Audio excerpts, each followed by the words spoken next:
So coil whine is that screechy sound that your computer parts can often make when they're under load, such as a graphics card. But I'm exporting the last video I uploaded, and for whatever reason, it's exporting nice and fast. It's 3 minutes to export a 5-minute video.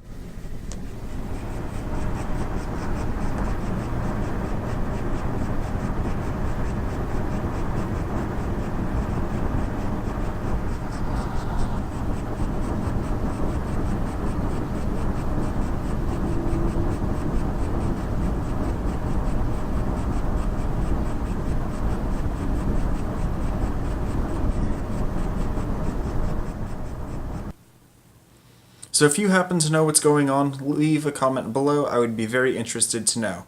Now, what I'm really hoping is that there is a cute little hedgehog in there munching on some carrot sticks or celery, because that would be so flippin' adorable. But I'm guessing that's not the case. So if you have a theory, if you think it's coil whine or something else, or if it's just the LEDs making that sound, please let me know. I'm just really curious. I can still hear it. It's driving me insane. Someone tell me how to fix this.